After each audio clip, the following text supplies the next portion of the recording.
Oi, hoje vamos conversar um pouquinho sobre Uma Vida Pequena. E assim, já vou adiantando que eu não gostei desse livro aqui, eu não recomendo, por várias questões. Vocês vão saber um pouco aqui nesse vídeo. Vamos começar do começo, né? Então vou dar um resumo de um resumo desse livro aqui, até porque ele é bem grande, né? Então não vou falar muito, me estender muito nesse assunto. Aqui a gente vai acompanhar quatro amigos que se conheceram na faculdade. Mas eles nem faziam o mesmo curso e, enfim, eles se conheceram por lá, ficaram muito amigos, acabaram morando junto, nessa época da faculdade. E a gente vai acompanhar, então, décadas da amizade desses rapazes. Um deles é ator, o outro é pintor, um é arquiteto e o Jude, que é o nosso personagem principal, ele escolheu seguir a carreira de advogado. E ele escolheu seguir essa profissão para ele aprender a se defender, para ele aprender sobre os seus direitos. E assim, gente, esse personagem, cara, a vida dele foi uma desgraça, uma miséria. Assim, é surreal as coisas que aconteceram com ele. E assim, eu entendo que acontecem, infelizmente, acontecem coisas horríveis na vida real, coisas parecidas com as que aconteceram com o Jude, muitas vezes até piores. Mas assim, eu não entendi. Cara, eu não entendi por que a autora escreveu esse livro. Eu tô até agora, assim, tipo. Eu não sei se talvez eu pensei muito pouco sobre. É porque eu terminei de ler ontem. E eu já vim aqui falar com vocês. Não sei se eu deveria ter dado mais tempo, pensado mais sobre. Mas eu realmente não entendi o que ela quis aqui com esse livro. Esse livro é cheio de gatilhos. Você vai encontrar abuso de menores, pedofilia, prostituição, problemas alimentares, ideação suicida, tentativa de suicídio, automutilação, relacionamento abusivo e tudo que você imaginar de gatilho tem aqui nesse livro. E assim, a gente só começa a conhecer a história do Jude mais ou menos em uns 45% assim, do livro. E eu até fiquei pensando se talvez isso foi proposital. E, inclusive, no começo, assim, eu tava achando bem chata a história, não tava muito afim de ler, mas, né, eu queria saber o que ia acontecer, se ia melhorar a história, e assim, não melhora em nenhum sentido. E outra coisa, eu não derrubei uma lágrima lendo esse livro, e olha que eu sou uma pessoa que chora fácil, lendo os livros, vendo filme, série, com a vida, eu sou uma pessoa muito chorona. Eu não derrubei uma lágrima, gente. Eu não senti que as coisas que ela escreveu foram escritas de forma genuína. Eu senti que foi tudo muito sensacionalista, assim. Eu senti que, cara, é um sofrimento em demasia, assim, que parece que é apenas pra fazer você ficar chocado, sabe? Ou pior ainda, pra vender. E eu já tô calejada de ler livros, principalmente livros contemporâneos, né? Eu acho que clássicos faz uns 4 anos, mais ou menos 5, que eu comecei a ler com mais frequência. Eu já tô calejada de livros contemporâneos parecidos com esse aqui, então tem coisa que pra mim não cola mais, sabe? Eu consigo perceber quando é uma coisa que tá ali apenas pra chocar, pra chamar atenção e, enfim, me decepcionei muito com isso.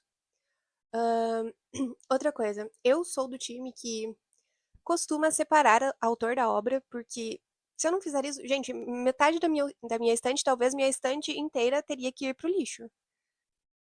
Então, assim, eu sou sim a pessoa que separa, tenta separar o autor da obra, mas é claro que eu não sou muito rígida com nada da minha vida, eu tento ser flexível pra não ficar muito presa, assim, né, dentro de uma caixa. E eu já comentei no vídeo, acho.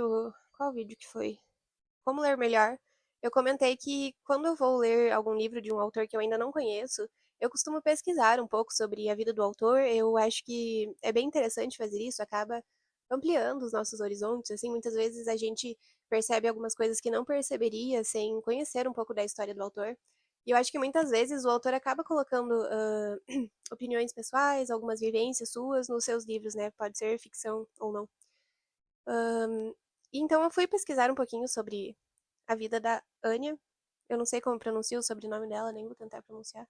Provavelmente pronunciarei errado.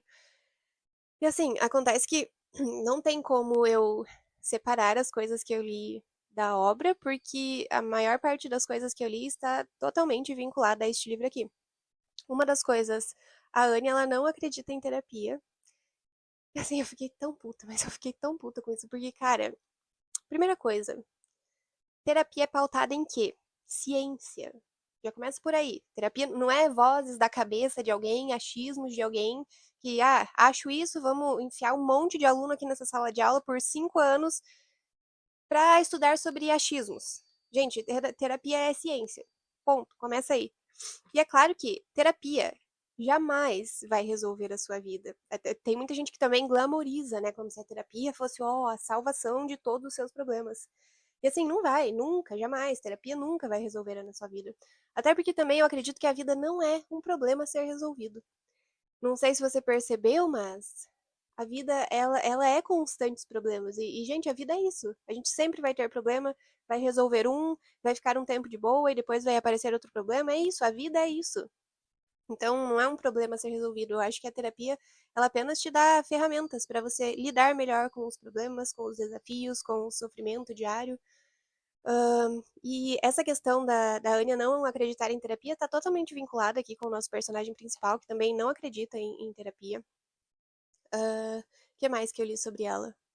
Ah, a coisa mais polêmica, assim, que a Anya, ela acredita que suicídio é uma opção para pessoas que acreditam que a sua vida não tem mais solução, ou para pessoas que simplesmente não querem mais viver, porque, enfim, não querem mais viver, então o suicídio é sim uma opção. Cara, não vou nem comentar sobre isso. Outra coisa, a Anya também acha que homens e a relação masculina é muito mais interessante do que a relação de mulheres, por isso que os personagens dela são todos homens. Então, assim, não tem, né, como separar autor da obra nesse caso. E assim, achei absurda essas falas dela, não preciso nem discorrer muito sobre. Aí tem as coisas contraditórias aqui nesse livro, né? Aqui é um pensamento do Jude, que ele diz o seguinte: você sabe que é assim que os doentes mentais fazem seus planos, diz a voz seca e depreciativa dentro dele. Sabe que esse planejamento é algo que só uma pessoa doente faria. Aí um pouco mais à frente a gente tem uma fala do Andy. Andy era o médico do Jude, né? Que um dos amigos dele pergunta pro Andy, pro médico dele, se ele tem algum tipo de doença mental. E o Judy fala: acredito que não. Ou melhor dizendo, não acho que exista qualquer coisa errada com ele em termos químicos. Acho que sua loucura é algo causado por si próprio. Gente, cara, os traumas que o cara sofreu e todas as inúmeras questões que tem aqui, e o médico simplesmente acha que o cara não tem um problema mental. Meu, tá óbvio que ele tem problemas psiquiátricos, que ele precisa de ajuda de psiquiatra, que ele precisa de remédio. Muitas vezes aqui, ele chega todo cortado pro médico dele, todo assim, dilacerado, e o médico fica, ai, comenta com os amigos, com as pessoas próximas dele, ele, ai, eu não sei o que fazer, porque ele não quer internar, ele não quer ir no psiquiatra, ele não quer tomar remédio. Cara, um médico falando isso. Pelo amor de Deus. Problemas mentais, doenças da mente, a pessoa ela não está apta a tomar decisões. Uma pessoa que está se cortando, quase se matando. Tem um momento ali que gente, ele quase perde a vida, se cortando. Você acha que uma pessoa dessa está apta a dizer se ela quer ou não tomar remédio, se ela quer ou não se internar? Cara, eu fiquei assim, não tem nem o que falar. Vocês estão vendo, né, que eu tô puta. Aí lá no final, na página 752, o Jude fala que ele sente que seu passado é realmente um câncer que deveria ser tratado muito tempo atrás, mas que foi ignorado. E agora os seus demônios passaram, o seu câncer passou por uma metástase, e agora são grandes e opressivos demais para conseguir eliminá-los. Ou seja, lá no final do livro ele percebe que talvez ele teria precisado dessa ajuda. E assim, eu tô lendo no Kindle um livro do Jung, eu esqueci o nome, Sonhos, Memórias e Reflexões, eu acho. E eu tô lendo exatamente uma parte onde ele é psiquiatra, foi psiquiatra, né? E eu tô lendo exatamente uma parte onde ele tava falando dos casos clínicos dele, onde ele ia tratar de pessoas com esquizofrenia, e ele comentando sobre uma melhora muito significativa nos casos de esquizofrenia, com os tipos de terapia e abordagem que ele tinha, quando não estava tão avançado assim, quando já não tinham se passado tantos anos. E ele vai dando exemplos, né, desses casos. E aí tem um caso de uma senhora, só que já tinha passado muitos e muitos e muitos anos com a esquizofrenia. E aí a terapia não foi tão eficaz, assim, porque ela já estava. O cérebro dela já estava há muitos anos ali naquela situação, né? Então a mesma coisa assim com o Jude. Será que se ele tivesse talvez procurado ajuda antes, se ele tivesse procurado um psiquiatra, terapia. Assim, ele tem momentos aqui que ele vai no psiquiatra, que ele vai na terapia, mas é totalmente porque ele foi obrigado, ele vai sem querer ir. E ele não quer estar lá, ele não quer estar no psiquiatra, no terapeuta, então ele não fala nada, ele não conta nada, ele tá lá puramente por obrigação. E aí você se pergunta, sabe, será que se ele tivesse tentado, se ele tivesse tido vontade de melhorar, não teria tido um final, um desfecho diferente. E assim, o Jude, cara, esse cara ele sofreu tanto, assim, e sente nojo dele mesmo, e ele acha que ele não merece as pessoas que ele tem na vida dele, as pessoas que o amam. Ele acha que ele não merece ser curado, porque ele sente nojo dele mesmo. Então, por conta de tudo isso, ele não vê na terapia, nas coisas, assim, uma solução, sabe? Ele acha que ele realmente merece sofrer e morrer e passar por todas as coisas horríveis. Ai, e assim, é muito complexo falar sobre isso, porque não tem. Cara, a gente não consegue imaginar o que se passa na cabeça de uma pessoa que sofreu tantas coisas assim. Mas tem muita fala irresponsável do médico. As falas da própria Anya, né? São totalmente irresponsáveis, assim, não tem como defender esse livro, gente, não tem. Eu, assim, eu não consigo entender qual foi o propósito dele, sabe? Eu não sei se talvez seria útil para usar como um estudo de caso para pessoas da área da saúde, porque, assim, esse livro, ele não dá nenhuma solução para nada, ele não dá nenhuma esperança. Então, se você tá passando por algum problema parecido, assim, algum problema psiquiátrico, ou tem alguém próximo de você passando por algum problema assim, esse livro ele não vai ajudar em nada. Ele não dá nenhum tipo de esperança, nenhum tipo de solução. Na verdade, o final é assim, tipo, é isso, ponto. Essa é a vida, não tenho o que fazer. E cara, eu não sei, eu acho que em muitas coisas tem como, sabe, dar jeito. A única coisa que a gente não dá jeito é na morte. Tem como lutar pelas pessoas? Cara, tem como. Então, eu realmente não entendo o porquê desse livro. Muita gente fala, a amizade deles é algo muito bonito, os amigos dele, as pessoas próximas não soltam a mão dele em momento algum. Mas assim, isso não, essa parte da amizade deles pra mim não justifica todo o restante do livro, sabe? Essa lupa que a autora coloca o tempo todo no sofrimento que o cara passou. É por isso que eu acho que foi feito pra chocar, sabe? Por exemplo, quando o Jude era. Agora vai ter um pouco de spoiler, tá? Se você quiser, pula. Quando o Jude era criança, ele sofreu abusos sexuais. E aí a autora conta, tipo, na segunda-feira ele sofreu o abuso e foi assim, assim, assim. Horroroso. Você se sente um lixo lendo isso. Mas aí ela conta de novo na terça-feira, na quarta-feira, na quinta-feira, na sexta-feira. Ela vai contando detalhamento de tudo. Precisava, sabe? Eu não consigo entender, gente. Não consigo. Por isso que eu acho que essa questão da amizade, tá, a amizade deles, muito bonita, blá blá blá, mas não justifica o resto do livro, a irresponsabilidade das coisas que ela escreveu, das falas dela. Assim, eu não consigo defender esse livro. Eu, eu realmente. Assim, eu acho que eu realmente finalizei essa leitura porque, como eu falei, ela só começa a contar realmente sobre a história do Jude. Você só começa aos poucos saber o que aconteceu lá por 45%.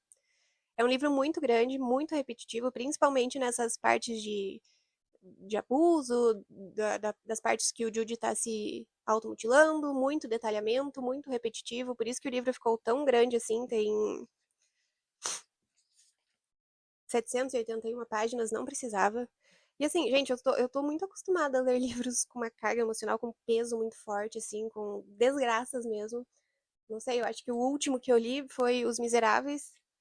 E assim, é um livro extremamente triste também, mas diferente desse aqui, Cara, é um livro cheio de filosofia, tem questões de psicologia, questões históricas, e no final tem uma puta mensagem, assim, de esperança, de resiliência, de inúmeras coisas. Diferente desse aqui, que parece que é só sofrimento atrás de sofrimento e sem um grande propósito no final, sabe? Como eu falei, não sei se eu deveria talvez ter esperado um pouco pra vir aqui conversar com você sobre isso, porque eu terminei de ler ontem, então não tive tanto tempo assim pra pensar sobre, mas eu senti vontade de vir e gravar aqui e conversar com vocês. Então, assim, eu realmente não recomendo Uma Vida Pequena. É triste falar que eu não recomendo um livro, mas essa é a verdade, não posso vir aqui mentir pra vocês. E o meu óculos tá quebrado, ai que lindo, né? Nem tinha comentado com vocês. É, tá chegando meu outro óculos, mas eu não queria esperar também o óculos chegar pra gravar. Então pensei, vou gravar com o óculos quebrado mesmo. Mas era isso então, gente. Não vou falar, espero que vocês tenham gostado desse vídeo, porque talvez eu decepcionei vocês. Me desculpe pela sinceridade, mas é isso então. Até o próximo vídeo. Um beijo. Gente, só um adendo. Eu tava lendo, estudando sobre algumas coisas e eu achei interessante e pertinente de compartilhar aqui com vocês, principalmente nesse vídeo. Eu tava lendo sobre a Suzana, ela é uma pesquisadora brasileira, mas hoje em dia ela já tá desenvolvendo as pesquisas dela nos Estados Unidos, ela inclusive é professora por lá, e assim, um baita orgulho para o nosso país. E ela desenvolveu um método de contagem de neurônios, e através desse método ela descobriu que cada organismo vivo, cada organismo humano, tem em média 86 bilhões de neurônios, capazes de fazer assim centenas de milhares de conexões entre si, tanto no nosso cérebro quanto de forma longitudinal, cérebro-corpo, porque a gente sabe, né, óbvio que não existem neurônios apenas no nosso cérebro, a gente tem esses novelos de neurônios espalhados por todo o nosso organismo, nos nossos intestinos, no nosso coração, fígado, rins, enfim. A questão é a quantidade de conexões que esses neurônios podem fazer entre si beira a casa dos trilhões. Pensa comigo, um único organismo vivo, ele é capaz de fazer mais conexões neuronais diferentes do que a quantidade de átomos que existe no universo. Vocês têm noção disso? Quem falou isso foi Daniel Siegel, ele é um pesquisador, psiquiatra americano, e quando eu li isso, eu fiquei assim, maravilhada. Vocês têm noção disso? Vocês têm noção da potencialidade do meu organismo, do seu organismo, do meu cérebro, da minha mente, do seu cérebro, da sua mente? Assim, uma única vida seria impossível. Em uma única vida, a gente experimentar todas essas possibilidades de conexões que o nosso cérebro, a nossa mente, os nossos neurônios são capazes de fazer. E assim, a gente sabe que os nossos comportamentos, as nossas emoções, os nossos sentimentos, eles ficam sediados nessas conexões que são feitas pelo nosso cérebro, pela nossa mente. A gente sabe que cérebro e mente não é a mesma coisa, mas eles trabalham em conjunto, assim, eles trabalham de forma bilateral. Mas por que eu tô falando tudo isso? Onde que eu estou querendo chegar? Pensa comigo, se o nosso organismo, o nosso cérebro é capaz de fazer esses trilhões de possibilidades. Uma pessoa que, por exemplo, no caso do Jude, assim, que tá muito deprimido, ele tem um potencial gigantesco dentro dele de não se sentir assim, deprimido. Se ele for capaz de reorganizar, rearranjar essa configuração neuronal, se ele for capaz de fazer esse rearranjo entre os neurônios e de se conectar novamente com o mundo, com as pessoas, e não diretamente com as suas memórias, com os seus traumas, ele é capaz de melhorar, ele pode melhorar. Assim, é um potencial gigantesco que existe dentro de cada ser humano. O que acontece é que muitas vezes, por conta do trauma, essas conexões elas ficam muito restritas. Mas tem como quebrar isso, como fazer novas reconexões. Tem alguns métodos para isso, Mas eu acredito, assim, que a gente está apenas no início disso tudo, porque a ciência, a medicina está avançando, assim, muito rápido. E eu acho que tem muita, mas muita coisa boa vindo por aí. E por que eu tô falando tudo isso? Eu tô falando tudo isso porque, repetindo o que eu já falei no meio do vídeo, eu acredito que tem como, sabe? Tem como a gente lutar pelas pessoas. As coisas, elas têm solução. O que a Anya falou sobre suicídio ser uma opção, assim, foi um descaso, foi totalmente ignorante da parte dela falar uma coisa dessa, falar que terapia não funciona. E eu tô aqui pra te falar que é possível, sabe? O que quer que você esteja passando, você tem um potencial gigantesco dentro de você. E como eu falei, eu acredito que a gente está apenas no início, assim, porque tem muita coisa boa ainda por vir. Então, você é especial, você merece estar vivo. Pelo amor de Deus, todo mundo ignora o que essa mulher falou, que foi totalmente irresponsável, ignorante, foi um descaso com a humanidade. Mas era isso, então. Pesquisem depois sobre essas coisas que eu falei aqui, é muitíssimo interessante. Então agora, tchau de verdade e até o próximo vídeo. Um beijo.